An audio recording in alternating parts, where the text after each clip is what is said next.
Hello, hello. New Music Friday just happened. It's the Saturday after, and to my surprise, because I wasn't kept up with the news, Metro Boomin released a new album called A Futuristic Summa, which I was excited for after I heard it. My girlfriend texted me and said, "Hey, Metro dropped." I was like, "What? That's crazy! Oh my god! Ow!"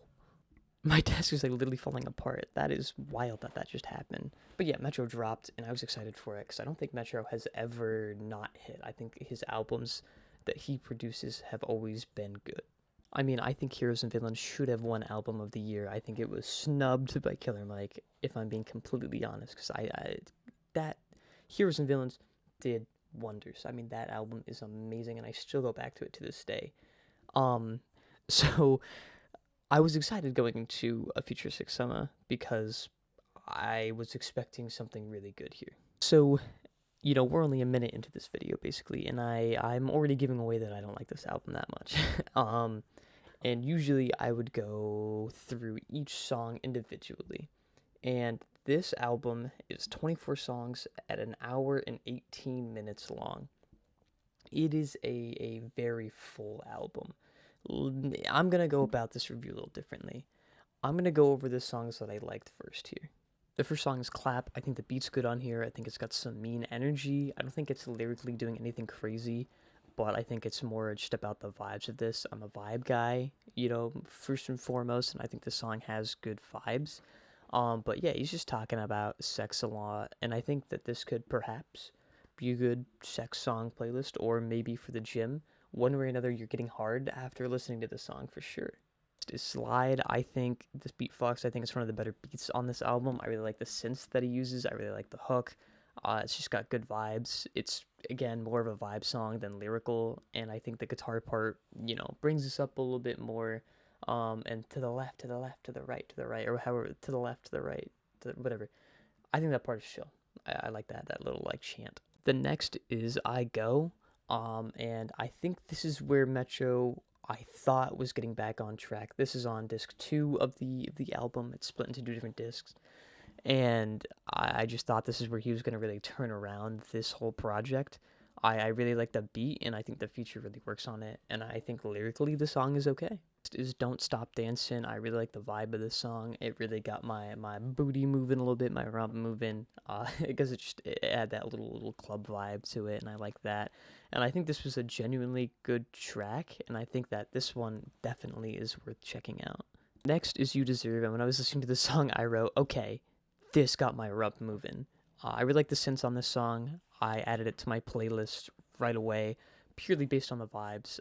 Again, not really lyrically insane. I really liked the part where they start rapping really fast. I thought that was pretty chill. And I was in a rut, I'll be honest. I was in a rut towards the end of this album, and this one kind of brought life back into me because this really felt like a Metro song. Last song that I liked on this album was Partying and Drinking. This has a much slower vibe, and it has the 21 Savage feature that I'd been waiting this entire album. 21 and Metro is always a good combo, and I was hoping that this album would have more of this, but this is the only song where 21 is on it. This also has a future feature, which I think is good, and I'm just so disappointed that 21 wasn't on more songs, because he did not disappoint. This is easily the best track on this album. And I can't praise this track enough because I think this track should have inspired the 23 other tracks on here, if I'm being completely honest. So you're probably thinking, wow, Stinkler's not even 4 minutes into the video, and he only has 7 songs that he likes on this album. What's going on? That's right. You're not hallucinating. You're not crazy.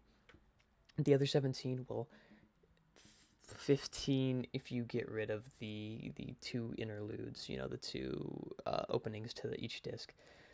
I don't like the other 15 songs on this track, like, at all. They were so just disappointing. And I'm gonna go over some of the special ones that I did not like. I Want It All is the first actual song on this album, and I had a big smile on my face. I was like, oh, Metro album randomly. It's August. I can't wait. The smile disappeared instantly I heard this beat come out because it has the Brits Are Coming kind of beat, and this is, spoiler alert, very prevalent on almost every song on this album. I don't know why he kept adding this to it. It ruined the song. At first, I laughed, right? So the smile was still there. I lied. But then it went away because I was like, damn, this sucks. Like I literally wrote, I'm not vibing with the song at all. It feels fake, or like I'm watching a little kid's show. He was not cooking. He was not cooking with this song. Take Me Through There is another track on disc A, and it sucks balls, man. The beginning of the track is not good. The beat's okay. It's kind of got a beachy vibe, which is what he's going for. I'll get into that later. But the feature saying "Take Me Through There" cannot sing. That part sounds so bad. And the second feature, I really I don't even know who it is. I'm not even looking through it. It sounds pretty bad, if I'm being honest. It's the song is not great. The only good part is Quavo, and that's he can't carry the rest of the song because of how bad it is. WTF going was my reaction. Like, what the fuck is going on in this album? The song was like okay. I could understand people liking this one. I didn't really vibe with it that much. It's funny that Metro kind of gathered my thoughts and put it into a song. I Need Where You From is the bonus track on this album, and I was so checked out by the end of this. This is exactly my review on it. Shocker. I don't like the beat, and I'm just so bored from this album, I could not care about this quote unquote bonus track. I understand Metro's ideas here. He wants to make a good summer album, and I think he just completely missed the mark here because I don't think this is a good summer album. It certainly has those summer vibes, but he's just missing the mark. On almost every song, he has this, the Brits are coming type beat, and it just ruins the vibe completely. And then you just have these beats that are very subpar to what you think Metro would be producing, and the features I just don't think are great. They don't sound good. I don't really recognize a lot of the artists here. Like looking through the feature list, so obviously he's trying to like show some newer talent, or I don't know, not newer. I don't know. I don't know these guys. So they're new to me. You know what I'm saying? So I'm sure if I looked through their discography, I could find a song maybe that I know, or if I did some more research, actually. So yeah, I did some more research, and some of these artists that are features on this album have under 1 million monthly listeners, and some of them have under 100,000 monthly listeners. So it is kind of clear that Metro's trying to show maybe not some newer talent, but definitely some people that haven't, they're not mainstream. They haven't reached the popular, popular eye, I guess. I don't know how the fuck to even word that. I don't care. These guys really, and some of these the gals, I wasn't vibing with them. I don't think they were putting up great features, and I don't know if I'm not gonna say that's their fault.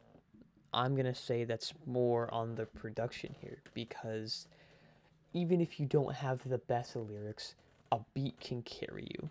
And I think that is really shown from a project that came out it came out this year, the Carter 6.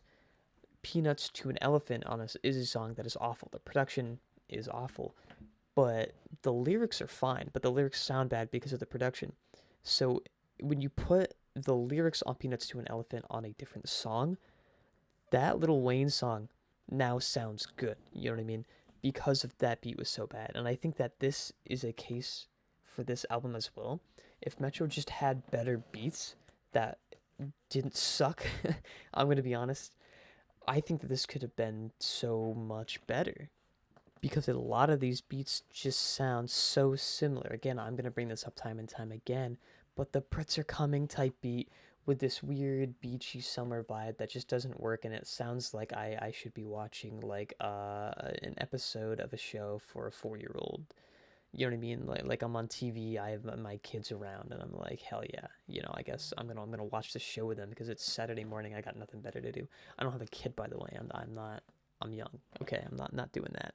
But this album just feels boring. Like it feels almost uninspired, and the features themselves sounded bored on most of these tracks. If I'm being completely honest, I know I was just giving them the benefit of the doubt, but that is just how it sounded to me.